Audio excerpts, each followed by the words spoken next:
Fala curioso e fala curiosa, estamos de volta para mais um vídeo aqui no canal e bem galera, em 7 de julho de 1897, nascia em Serra Talhada, sertão pernambucano, um menino que viria a se chamar Virgulino Ferreira da Silva, ou como é mais conhecido aí, Lampião.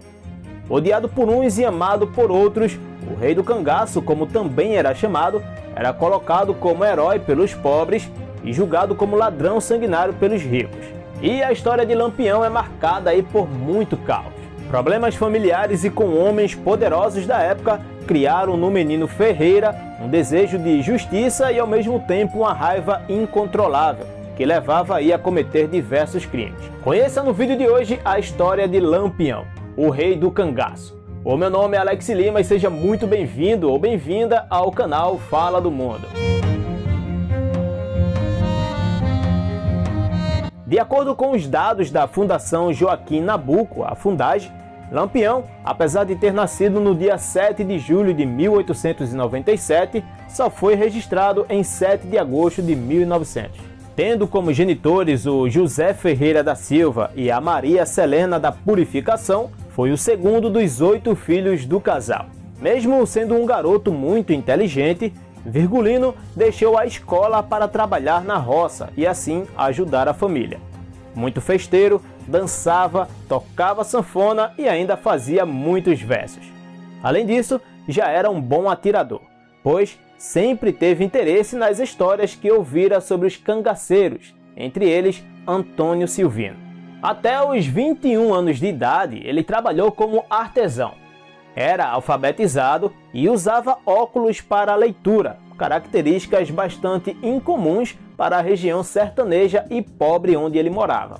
Uma das versões a respeito de seu apelido é que sua capacidade de atirar seguidamente, iluminando aí a noite com seus tiros, fez com que recebesse o apelido de Lampião.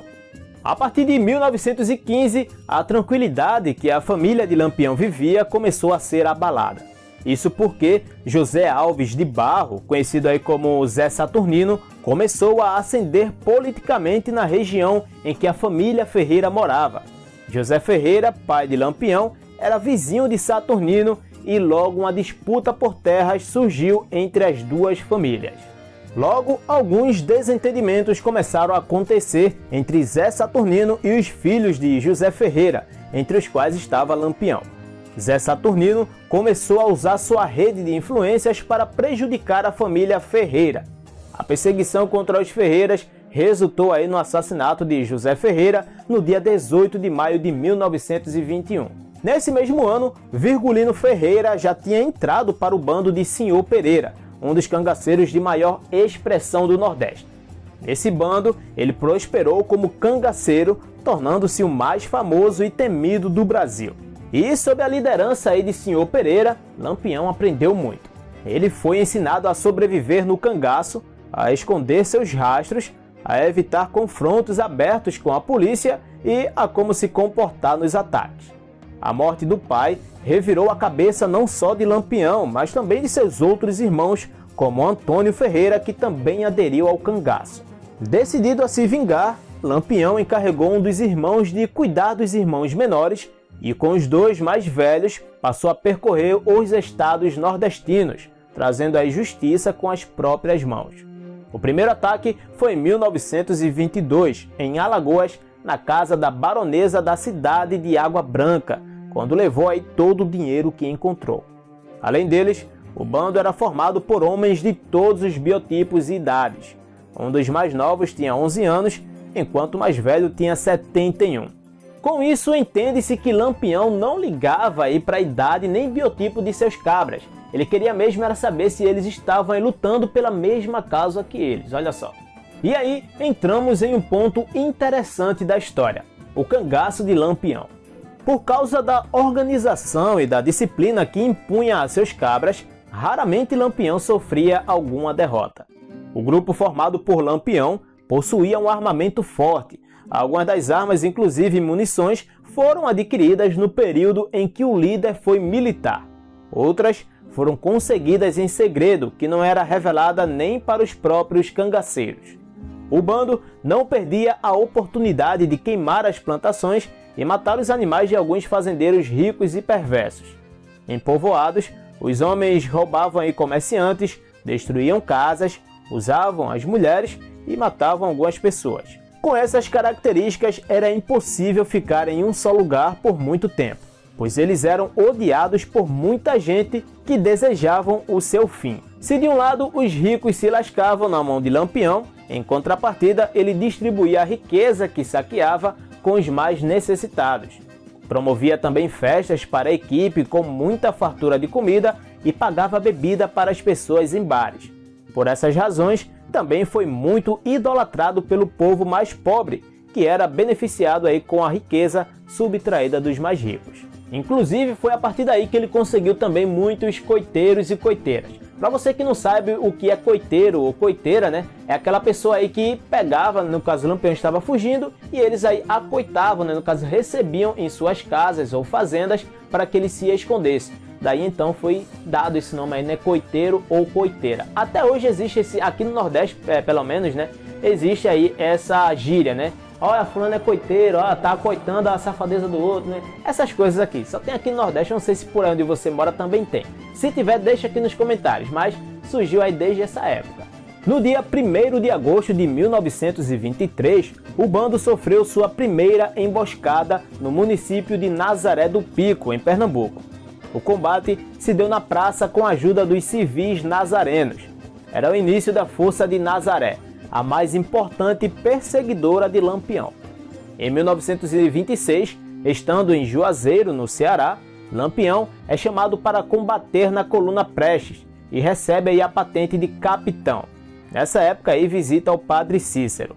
Lampião era devoto de padre Cícero e aí respeitava muito suas crenças e conselhos. Os dois se encontraram uma única vez em Juazeiro do Norte em 1926, justamente quando ele recebeu esse título de capitão do batalhão patriótico do deputado Floro Bartolomeu.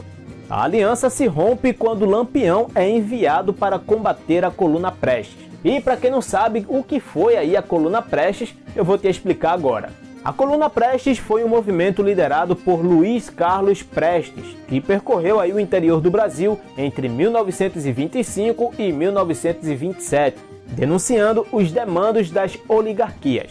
Após partir em missão, Virgulino desvia o caminho e deixa de cumprir com suas obrigações de oficial.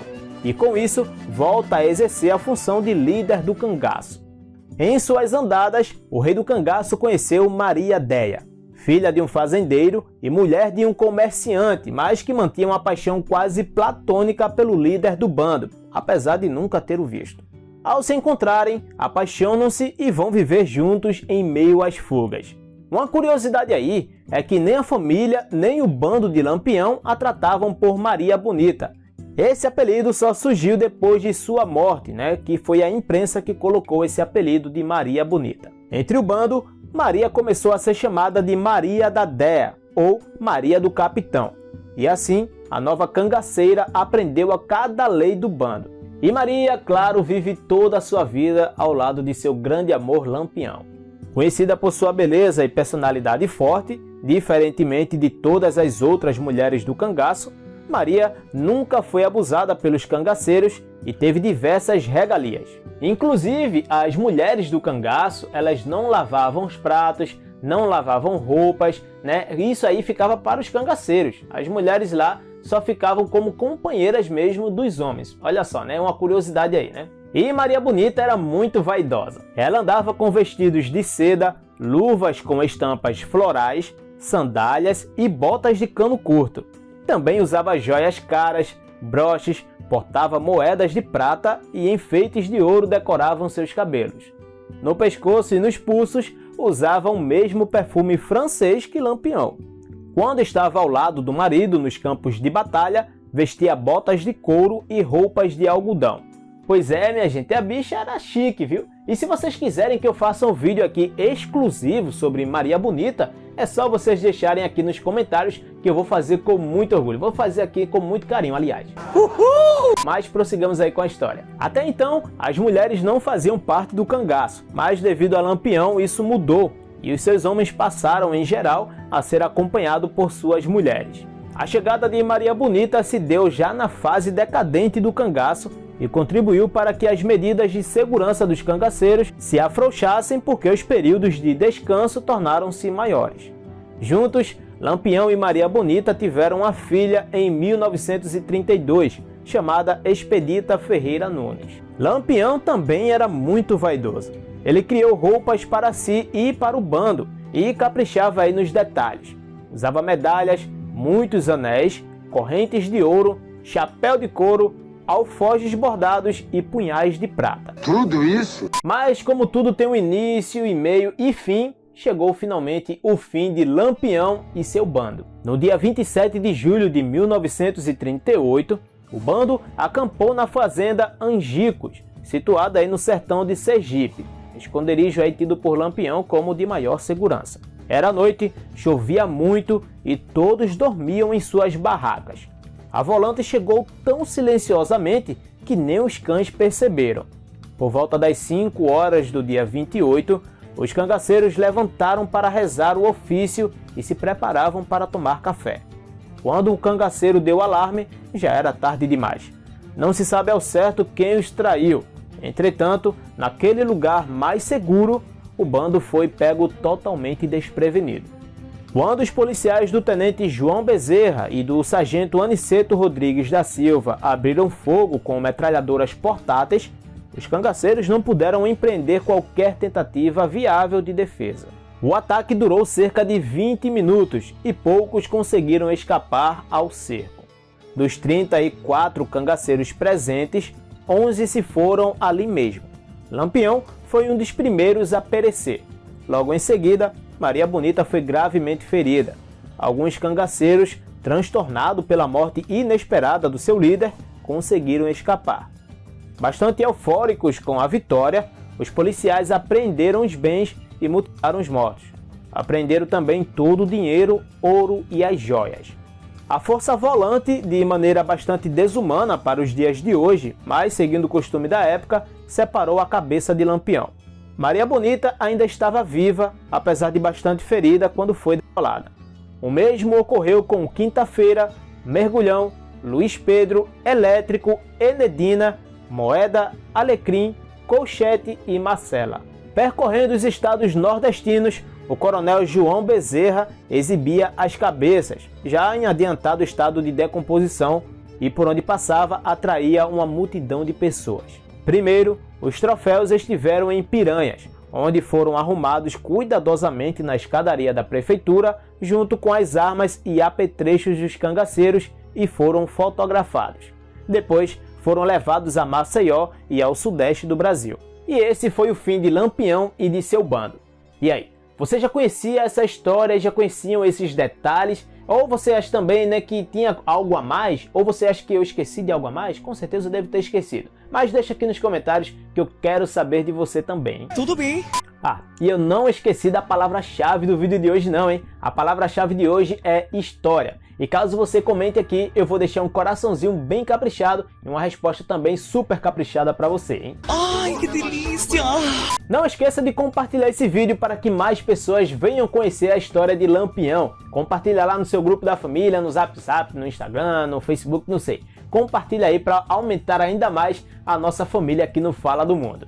Não esqueça também de deixar o seu like, né? O gostei, aí clica no gostei, caso você tenha gostado desse vídeo, caso tenha aprendido um pouco mais aqui sobre a história do Brasil no vídeo de hoje. E não se esqueça de se inscrever aqui no canal, caso ainda não seja inscrito, para receber mais conteúdos incríveis como esse, né?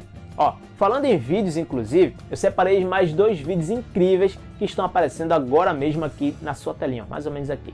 É só você clicar e passar um pouco mais de tempo aqui comigo.